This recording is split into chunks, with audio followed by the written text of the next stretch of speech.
ETF index mutual funds నేర్చుకుని stock మార్కెట్లో రాణించాలనుకుంటున్నారా? వెంటనే ఈ నెంబర్కి కాల్ చేయండి. నమస్తే సుందరరామరెడ్డి గారు. నమస్తే సార్. ఇవాళ నాకు ఒక చాలా ఇంపార్టెంట్ ప్రశ్న అడగాలనిపించింది. అండ్ ఇది అఫ్ కోర్స్ మాసెస్లో అందరికీ చాలా పనికొచ్చే విషయం ఇది. అండ్ ఇందులో ముఖ్యంగా నేను అడగబోయే ప్రశ్న ఏంటంటే పోస్ట్ ఆఫీస్లో సేవింగ్ స్కీమ్స్ ఉన్నాయి, పోస్ట్ ఆఫీస్లో చాలా కైండ్ ఆఫ్ ఇన్వెస్ట్మెంట్ స్కీమ్స్ ఉన్నాయి, అండ్ పోస్ట్ ఆఫీస్లోనే ఒక లో ప్రీమియం గల టర్మ్ ఇన్సూరెన్స్ పాలసీ ఉంది. దీని గురించి ఎంతో మంది తెలుసు అనుకుంటారు, కానీ ఆ పూర్తి ఇన్ఫర్మేషన్ అందరికీ తెలియదు. సో ఇందులో చాలా అడ్వాంటేజ్ ఉన్నాయని చెప్పేసి నేను విన్నాను సార్. ఇది ఎంతవరకు ఇన్ఫర్మేషన్ కరెక్ట్, అండ్ దీని గురించి కాస్తంత డీటెయిల్స్ మా ప్రేక్షకులకు చెప్పండి. డెఫినెట్గా సార్. అంటే చాలా మంది అంటే తెలిసిన పట్టించుకోరండి, బట్ కంపల్సరీగా ఉండాల్సిన టర్మ్ ఇన్సూరెన్స్ అనమాట ఇవి. ఓకే. ఇండియా మొత్తం మీద కూడా లో ప్రైస్డ్ ఈ టర్మ్ ఇన్సూరెన్స్ ని పోస్టల్ డిపార్ట్మెంట్ అందిస్తున్నారు అనమాట. అయితే వాటి execution Tata AIG private players execute చేస్తుంటారు, బట్ మేజర్ స్పాన్సర్ అయితే మాత్రం పోస్టల్ అనమాట. ఓకే. పోస్టల్ పేమెంట్ బ్యాంక్ మీరు ఏదో కస్టమర్ అయి ఉంటే కనుక మనం దీన్ని తీసుకోవచ్చు అనమాట. కాబట్టి మీరు డీటెయిల్స్ కావాలంటే దీని గురించి నియరెస్ట్ పోస్టల్ బేస్కి వెళ్తే మీకు దొరుకుతాయి. ఇందులో ఉన్న బ్యూటీ ఏంటంటే జస్ట్ 320 రూపీస్ కడితే 5 లక్షల టర్మ్ ఇన్సూరెన్స్ కి మనకి ఇన్సూర్ చేస్తారు. 320 రూపీస్ ప్రయాణం అంతే. అదే కనుక 559 రూపీస్కి అయితే 10 lakhs ప్రయాణం. ఓకే. అండ్ 799 కడితే కనుక 15 lakhs ప్రయాణం. Okay, that's super. Purely term insurance అంటే 1 year టర్మ్ కి మనకి ఏదన్నా అయితే ఆ అమౌంట్ ఇస్తారు అంతే. Single premium. అంటే ఇది మరి డిఫరెన్స్ ఇందులో మనము యాక్సిడెంటల్ పాలసీ అని చెప్పుకోవచ్చా దీన్ని, లేదంటే ఓన్లీ టర్మ్ పాలసీ అని చెప్పుకోవచ్చా? యాక్సిడెంటల్ పాలసీలు అన్ని కూడా టర్మ్ పాలసీలో బై డిఫాల్ట్. ఓకే. ఇప్పుడు నాకు ఇది చెప్పండి sir, insurance is a big subject, right? And ఇండియాలో చూసుకుంటే ఇన్సూరెన్స్ ప్రీమియం లెస్ దెన్ 10% ఉంది అని ఎక్స్పర్ట్స్ చెప్తున్నారు. సో ఇంత పెద్ద పాపులేషన్ ఉన్నప్పుడు ఇంత తక్కువగా ఉండడానికి కారణం ఏమిటంటారు సార్? ఎందుకంటే బెనిఫిట్స్ అయితే చాలా ఉన్నాయి. బేసికల్ గా ఒక మనీ సంపాదించేంత వ్యక్తికి కంపల్సరీ తీసుకోవాల్సింది ఫస్ట్ ఇన్సూరెన్స్ అండి, సేవింగ్స్ కన్నా ముందే కూడా. ఎందుకంటే సపోజ్ ఒక 25లో జాబ్ వచ్చింది అనుకుందాం, అతని ఫ్యూచర్ లో అప్ టు రిటైర్మెంట్ వరకు ఎంత ఎర్న్ చేయగలుగుతాడో అది ఎకనామికల్ వాల్యూ ఆఫ్ ద బాడీకి అనమాట. ఓకే. సపోజ్ ఒక వ్యక్తికి ఒక 20,000 శాలరీ జాబ్ వచ్చింది 25లో, ఇంటూ ఇయర్లీ హైక్ ఎంత ఎక్స్పెక్ట్ చేస్తున్నాడు, మేబీ ఒక 10%, ఇంటూ ప్రొడక్టివిటీ ఇయర్స్ ఎన్ని ఉన్నాయి అప్ టు 62 వరకు, అంటే ఒక 40 years ఉందనుకోండి. టోటల్ ఎంత ఎర్న్ అయితే చేయగలుగుతాడు ఫ్యూచర్ లో అంత డబ్బుకి మన బాడీని ఇన్సూర్ చేయాలి. మనకి ఏదన్నా అయితే ఈ ఇన్సూరెన్స్ అమౌంట్ డిపెండెన్స్ కి వస్తుంది. మనకేం కాకపోతే మనం ఎట్లా ఎర్న్ చేసుకుంటాం. అంటే మన ఎర్నింగ్స్ ని ప్రొటెక్షన్ చేసుకోవటం కోసం ఇన్సూరెన్స్ మ్యాండేటరీ, అది చాయిస్ కాదండి, ఇది మ్యాండేటరీ. It's mandatory. ఎందుకంటే మనకి ఏదన్నా అయితే ఫ్యామిలీ రోడ్డు మీదకి వస్తుంది, వాళ్ళ ఇంట్లో ఉంచాలి అంటే మనం ఇన్సూర్ చేయాల్సింది. ఈరోజు సంపాదిస్తుంది వాళ్ళ కోసమే. అవును. బట్ అన్ఫార్చునేట్లీ సొసైటీలో ఈ ఇన్సూరెన్స్ టర్మ్ ఇన్సూరెన్స్ ని వాళ్ళు రాంగ్ సెల్లింగ్ వల్ల ఏజెంట్లు వాళ్ళు ఏంటంటే మనీ బ్యాక్ పాలసీ అని, హోల్ లైఫ్ ఇన్సూరెన్స్ పాలసీ అని ఇలా తీసుకుంటున్నారు. అంటే వాళ్ళు ఇన్సూరెన్స్ ని ఇన్వెస్ట్మెంట్ అని చెప్పేసి అపోహపడుతున్నారు. కరెక్ట్. అది ఇన్సూరెన్స్ అది ఇన్వెస్ట్మెంట్ కాదండి, జస్ట్ ప్రొటెక్షన్ అంతే, సెక్యూరిటీ ఇస్తుంది అంతే. ఆ ప్రొటెక్షన్ దేనికంటే ఒకటి మీ ఎర్నింగ్స్ కి లేదా మీ అసెట్స్ కి. మీరు ఆల్రెడీ సంపాదించారు, హెల్త్ అనుకోండి అది మన ఆస్తి, దాన్ని ప్రొటెక్ట్ చేసుకోవాలి. ఇల్లు కొన్నారు అది మీ ఆస్తి, దాన్ని ప్రొటెక్ట్ చేసుకోవాలి. హౌస్ ఇన్సూరెన్స్ ఇట్లా అనమాట. అందుకని ఇన్సూరెన్స్ 2 రకాలు, ఒకటి మన ఎర్నింగ్ ప్రొటెక్షన్ ఇచ్చేయి, మన అసెట్స్ ని కాపాడాయి అనమాట. ఈ 2 మ్యాండేటరీ, ఇందులో చాయిస్ ఏం లేదు, ఇంకా ఆలోచించే ప్రశ్నే లేదు, బై డిఫాల్ట్ అది ఉండాల్సిందే. చాలా కరెక్ట్ చెప్పారు సార్. ఎందుకంటే ఈ విషయాల్లో నేను చూసింది ఏంటంటే ఇన్సూరెన్స్ ఒక పెద్ద సబ్జెక్ట్ కాబట్టి ఇందులో లైఫ్ ఇన్సూరెన్స్ ఉంటుంది, ఎండోమెంట్ పాలసీస్ ఉంటాయి, టర్మ్ ఇన్సూరెన్స్ ఉంటుంది, హెల్త్ ఇన్సూరెన్స్ కూడా ఉంది, జనరల్ ఇన్సూరెన్స్ లో మీకు వెహికల్ ఇన్సూరెన్స్ కూడా ఉంది, హోమ్ ఇన్సూరెన్స్ విన్నట్టుగా. సో ఇందులో చాలా మంది ఏంటంటే మీరు అన్నట్టుగా చాలా మిస్కాన్సెప్షన్స్ ఉన్నాయి అండ్ మిస్గైడెన్స్ కూడా ఉంది. సో ఇందులో క్లారిటీగా చెప్పాలి అంటే ఎండోమెంట్ అండ్ లైఫ్ పాలసీ ఒక చిన్న ఇన్ఫర్మేషన్ దీని గురించి కూడా మా ప్రేక్షకులకు ఇస్తే వాళ్ళు కూడా బాగా హెల్ప్ అవుతుంది. డెఫినెట్గా. సో బేసికల్గా ఏంటంటే మనకి ఇన్సూరెన్స్ కావాలి అని అనుకున్నప్పుడు కొన్ని కోట్లకు రావాలంటే ఇవ్వరు అనమాట. ఎర్నింగ్ పొటెన్షియాలిటీని పట్టే కంపెనీ వాళ్ళకి ఇస్తారు. అందుకని హౌస్ హస్బెండ్స్, హౌస్ వైఫ్స్ కి ఇన్సూరెన్స్లు ఇవ్వరు, ఎందుకంటే ఇన్కమ్ లేదు కదా, మరి దేని ప్రొటెక్షన్ నీకు ఇంకా. అందుకని వాళ్ళు జనరల్గా ఏంటంటే 1,00,000, 5,00,000 ఇట్లా ఇస్తారు తప్ప పెద్ద పెద్ద పాలసీలు ఇవ్వరు. మీకు కనుక 1 crore, 2 crore, 5 crore అలా ఇన్సూరెన్స్ కావాలి అంటే మాత్రం కంపల్సరిగా మీరు 6 months మీ ఇన్కమ్ సర్టిఫికెట్ అదైనా సబ్మిట్ చేయాలి, లేదా ఈ బిజినెస్ చేసే వాళ్ళు 3 years ITR ఫైలింగ్ అయినా సబ్మిట్ చేయాలి. ఈ 2 బేస్ గా తీసుకొని నీకు ఎంత ఇన్సూరెన్స్ కావాలో వాళ్ళు డిసైడ్ చేస్తారనమాట. దాన్ని మనకి ఇన్సూరెన్స్ గా ఇస్తారు. ఇవాళ రేపట్లో యూత్ కి ఏంటంటే స్టార్టింగ్ శాలరీ ఒక 50,000 వరకు ఉంటుంది కాబట్టి, అండ్ లాంగ్ టర్మ్ పొటెన్షియల్ కొన్ని కోట్లు సంపాదించే క్యాలిబర్ ఉంది కాబట్టి కనీసం 1 కోటితో బిగింగ్ చేసుకోండి. Very true. మినిమం 1 కోటి. ఎందుకంటే ఇన్సూరెన్స్ ఎప్పుడు ఏజ్ లింక్, ఏజ్ పెరిగే కొద్దీ ప్రీమియమ్స్ ఎక్కువ అవుతుంటాయి. No doubt. అందుకని 30 ఏజ్ లోపోళ్లే ఇన్సూరెన్స్ బిగింగ్ చేసి ఒక్కసారి ఆ ప్రీమియం లాక్ వేసామనుకోండి, రెస్ట్ ఆఫ్ ది లైఫ్ కూడా ఇదే ప్రీమియం తో మనం స్పెండ్ చేయొచ్చు అనమాట. చాలా సింపుల్ అండ్ చాలా ఈజీ అండ్ చాలా తక్కువలో అవుతుందండి. ఎందుకంటే ఇయర్ ఆన్ ఇయర్ ఇన్ఫ్లేషన్ పెరుగుతూ ఉంటే ఆ ఇన్ఫ్లేషన్ చూసి అసలు దడపుడుతుంది, నిజంగా భయం వేస్తుంది తెలుసా. ఎందుకంటే 25 పైసా పర్ కేజీ టొమాటో చూసాము, 250 రూపీస్ కేజీ టొమాటో కూడా చూడాల్సి వచ్చింది. సో కాబట్టి రాబోయే సంవత్సరాల్లో ద్రవ్యోల్బణం ఏదైతే మనం అనుకుంటూ ఉంటాం కదా, ఆ ఇన్ఫ్లేషన్ ని కంట్రోల్ చేయలేకపోతుంది. ఈవెన్ ఆర్బీఐ కూడా చాలా ఈ టెన్షన్ లో పడేసేసి ఆ ఇంట్రెస్ట్ రేట్స్ అన్ని కూడా తగ్గించలేకపోతున్నారు. సో కాబట్టి I think insurance is a better shield. Better compulsory మనల్ని మనం కాపాడుకోవాలి అనుకుంటే. సో ఇందులో మీరు అన్నట్టుగా term policy, accidental insurance policy మాత్రం one of the best kind of an instrument. Compulsory. So దీనికి ముఖ్యంగా పోస్టల్ ఇన్సూరెన్స్ ఎలా ఉంటుంది, మీరు దాని గురించి కాస్త ప్రీమియం ఐడియాస్ ఇచ్చారు. సో దీనికి మనము ఏజ్ ఏమైనా కైండ్ ఆఫ్ కండిషన్స్ ఉంటాయండి?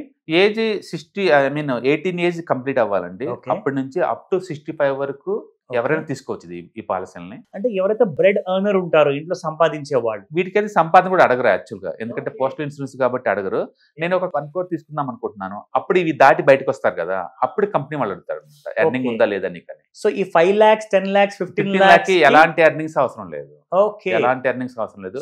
పర్టికులర్ గా ఇది ఎవరికి యూజ్ అవుతుందంటే, రోడ్డు మీద జర్నీలు ఎక్కువ ఉంటాయి చూసారా, ఆ టైప్ నేచర్ అనమాట. అంటే డెలివరీ బాయ్స్, ఓలా, ఉబర్ ఇలా ఆటోస్ రన్ చేసేవాళ్ళు, డ్రైవర్ పోస్ట్ చేసేవాళ్ళు, అలాంటి వాళ్ళందరూ మ్యాండేటరీగా ఇలాంటి తీసుకోవటం వల్ల ఏంటంటే ఎప్పుడు లక్ అని కాదు, ఒక గ్యారెంటీ అనమాట. ఫ్యామిలీకి ఒక భరోసా అనమాట. అది జరగకూడదని కోరుకోవాలి ఎవరైనా, బట్ ఫ్యామిలీకి ఏదైనా భరోసా లాగా ఉండాలంటే ఇలాంటి పాలసీలు బాగా యూజ్ అవుతాయి.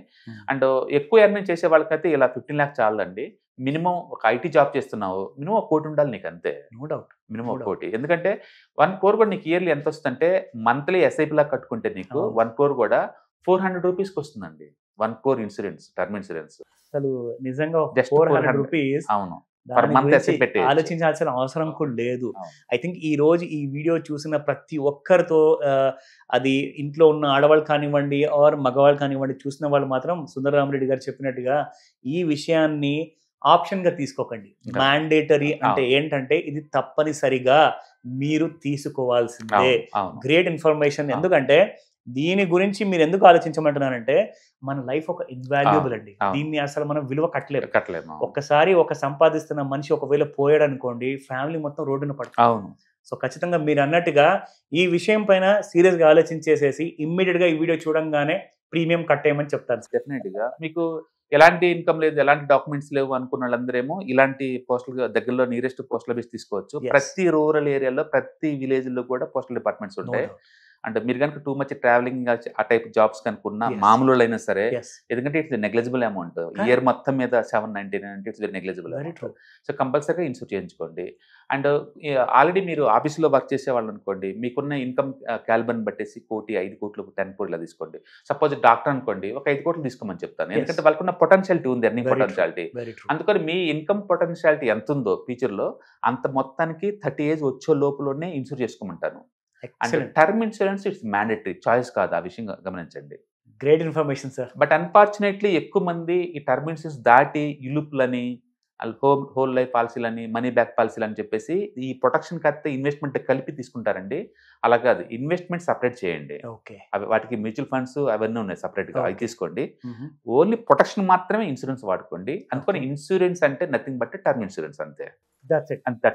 నథింగ్ ఎల్స్, నథింగ్, ఏం అవసరం లేదు. మీరు చెప్పినట్టుగా ఇన్ఫాక్ట్ ముఖ్యంగా మనం చెప్పాలి అనుకుంటే సార్, ఇప్పుడు మనం మాట్లాడదాము మన వెబినార్ గురించి. చాలా ఇంపార్టెంట్ విషయం ఏంటంటే, ఈ 28th of December, 29th and 30th రోజున, ఈ 3 రోజుల పాటు ఒక ఎక్స్క్లూజివ్ వెబినార్ మీరు ఆర్గనైజ్ చేస్తున్నారు for the mutual fund, ETF and different kind of index funds కోసము. ఈ ఇన్స్ట్రుమెంట్స్ అన్నిటికీ కూడా ఇది నిజంగా చెప్పాలి అంటే ఒక Yeah. పెద్ద జార్గన్ అండి, Yeah. ఒక లేమ్యాన్ కోసం. రైట్. కానీ చదువు ఉన్న వాళ్ళు కానివ్వండి, చదువు లేని వాళ్ళు కానివ్వండి, దీన్ని ఎలా అడ్వాంటేజ్ తీసుకోవచ్చు ఒకసారి చెప్తారా? డెఫినెట్ గా అండి, ఎందుకంటే బయట మామూలుగా మనం చూసాం అనుకోండి, ఒక వ్యక్తి తన సంపాదనలో ఎంతో కొంత కొంచెం దాచి పక్కన పెట్టుకోవాలి, మిగిలిచి పక్కన పెట్టుకోవాలి. Correct. ఈ డబ్బుని ఏం చేస్తే గ్రో అవుద్దో తెలిసి ఉండాలి ఏదో ఒకటి. Yes. బయట ఏమి ఉంటే బేసికల్ గా ఒక రియల్ ఎస్టేట్ ఉంటుంది, Correct. బట్ బల్క్ అమౌంట్ కావాలి, అవును, ఇల్లిక్విడ్ అసెట్. కరెక్ట్. కొన్ని ఇల్లు కానీ రెంట్కి ఇద్దాం అనుకుంటే నీకు వచ్చే రెంటల్ ఈల్డ్ ఎంత అంటే 2 to 3% కన్నా ఎక్కువ రాదు, అవును. 3% కన్నా ఎక్కువ రాదు. అవును, పోనీ ఫిజికల్ గా గోల్డ్ కొన్నాం అనుకోండి, దొంగలు ఏదైనా తీసుకుంటారని భయం. అవును, లేదా బ్యాంక్ లో పెడదాం అనుకుంటే 7 to 8% కన్నా ఎక్కువ రాదు. కరెక్ట్. స్టాక్స్ లో పెడదామంటే స్టాక్స్ టూ మచ్ వాలటైల్, అవును. నాలెడ్జ్ తగ్గితే అవి గుల్లైపోతాయి. అవును, బయట ఇన్ని ఫిజికల్ అసెట్స్ ఉన్నాయి, అవి మొత్తం స్టాక్ మార్కెట్ లో ETF, index funds, mutual fund format లో దొరుకుతాయి. ఓకే. మీకు గోల్డ్ పెడదాం అనుకుంటున్న ఫిజికల్ గా ఎస్, గోల్డ్ ETFs ఉంటాయి, గోల్డ్ మ్యూచువల్ ఫండ్స్ ఉంటాయి. కరెక్ట్ కదా. అవును, బ్యాంక్ లో పెడదాం అనుకున్నారా, డెట్ Yes. మ్యూచువల్ ఫండ్స్ ఉంటాయి, డెట్ Correct. ఇండెక్స్ ఫండ్స్ ఉంటాయి. కరెక్ట్. అండ్ లిక్విడిటీ చాలా హై ఉంటుంది. చాలా ఎప్పుడు కానీ ఇప్పుడు అమ్మేసుకోవచ్చు స్పాట్ లో. ఓకే. అండ్ రిలేటెడ్ లో పెడదాం అనుకుంటున్న రెంటల్ కోసం Hmm. రీట్స్ అని ఉంటాయి స్టాక్ మార్కెట్ లో, ఎక్సలెంట్. మల్టీ అసెట్స్ ఉంటాయి దీంట్లో. ఓకే. అంటే బయట ఎలాంటి ఫిజికల్ అసెట్స్ ఉంటాయో అవి మొత్తం కూడా స్టాక్ మార్కెట్ లో దొరుకుతాయి యాజ్ ఇట్ ఈస్ గా. ఆల్టర్నేటివ్ అవైలబుల్ ఉంది. ఎస్. దీంట్లో Okay. బ్యూటీ ఏంటంటే లిక్విడిటీ అన్లిమిటెడ్, ఒక్క సెల్ బటన్ నొక్కారంటే 24 hours కల్లా నీకు మనీ బ్యాక్ వచ్చేస్తాయి. సూపర్. ఎప్పుడు కావాలంటే అప్పుడు బై చేసుకోవచ్చు. ఎస్. అందుకని ఈ మోడర్న్ సొసైటీలో మీరు సేవింగ్స్ ని ఇన్వెస్ట్మెంట్ చేయాలి అనుకుంటే ఇక్కడ తప్ప ఇంకెక్కడా లేదు ఫ్యూచర్ లో. Very true. అందుకని ప్రతి ఒక్కళ్ళకి ఈ నాలెడ్జ్ ఉండాలి, మీరు నేర్చుకోవాలి, మీ ఫ్యామిలీని ఎడ్యుకేట్ చేయాలి. స్టాక్ మార్కెట్స్ అంటే not only just for speculation. Correct. Morning కొని ఈవినింగ్ అమ్మటం కాదు, లేదా Yes. ఆఫ్టర్నూన్ ట్రేడింగ్ కాదు, అంతకు మించి. Yes. అందుకని మీరు మీ పర్పస్ కనుక వెల్త్ క్రియేషన్ అయినా, వెల్త్ మెయింటెనెన్స్ అయినా, Yes. వెల్త్ ప్రొటెక్షన్ అయినా సరే, Yes.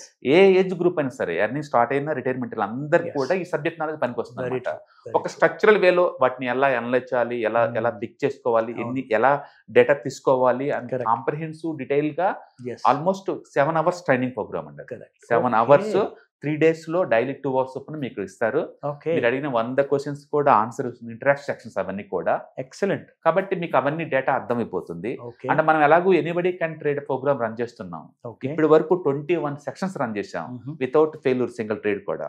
వండర్ఫుల్. ఈచ్ సెక్షన్ కి 5% రిటర్న్స్ వస్తున్నాయి యావరేజ్ మీద. ఎక్సలెంట్ అండి. ఇంకా చెప్పాలంటే యావరేజ్ రిటర్న్ 7% అనుకోవచ్చు. ఓకే. తక్కువ అంటే 1 week 10% వచ్చింది, ఎక్కువ అంటే 2.5 months కి 6% వచ్చింది అనమాట. ఓకే. కాబట్టి ఇయర్లీ ఒక 6-7 ట్రేడ్స్ మనం ప్రాక్టికల్ చేసి వాళ్ళు చూపిస్తున్నాం. కాబట్టి ఈ నాలెడ్జ్ పెంచుకోవడం ద్వారా రిస్క్ లేకుండా మార్కెట్ లో Yes. ఒక 20 to 30 or 40% వరకు ఎలా ఎర్న్ చేయాలో సేఫెస్ట్ పర్మనెంట్ రూట్ లో అనమాట ఓకే. మీకు వస్తుంది. అందుకని మీరు బిగినర్ అయినా ఇక్కడ నుంచి బిగిన్ చేసుకోవచ్చు. మీరు అడ్వాన్స్ స్టేజ్ లో ఉన్నా సరే మీ పోర్ట్ఫోలియో సేఫ్ సెక్యూర్ ఉండాలంటే ఇది బెటర్ అనమాట. Still it will help. Yes. ఎందుకంటే స్టాక్స్ తీసుకుంటే మనం ఇందాక అన్నట్టు కరెక్ట్. ఒక బ్యాడ్ న్యూస్ తోటి కొలాప్స్ అవుద్ది, అవును. ఒక GST నోటిఫికేషన్ తో కొలాప్స్ అవుద్ది, కరెక్ట్. ఒక సెబీ ఇన్వెస్టిగేషన్ తో కొలాప్స్ అవుద్ది, ఒక ఇంటర్నేషనల్ మార్కెట్ తోటి కొలాప్స్ అవుతాయి.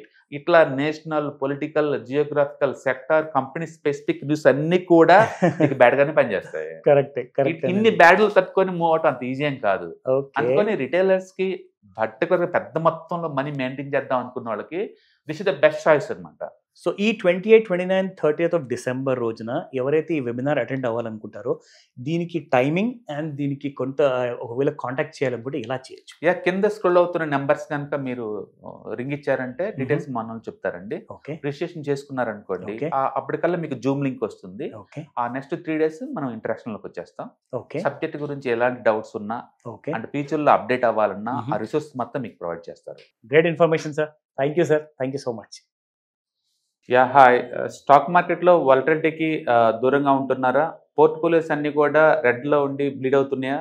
అంటే స్టాక్ మార్కెట్ లో ఉండి సస్టైనబిలిటీ ఉన్న బిజినెస్ మోడల్ లాగా, లేదా స్టాక్ మార్కెట్ లాంగ్ టర్మ్ లో మంచి వెల్త్ క్రియేట్ చేసుకునే లాగా ప్లానింగ్స్ ఏమైనా ఉన్నాయా? అయితే అలాంటి వాళ్ళ కోసం ఈ ప్రోగ్రామ్ అండి.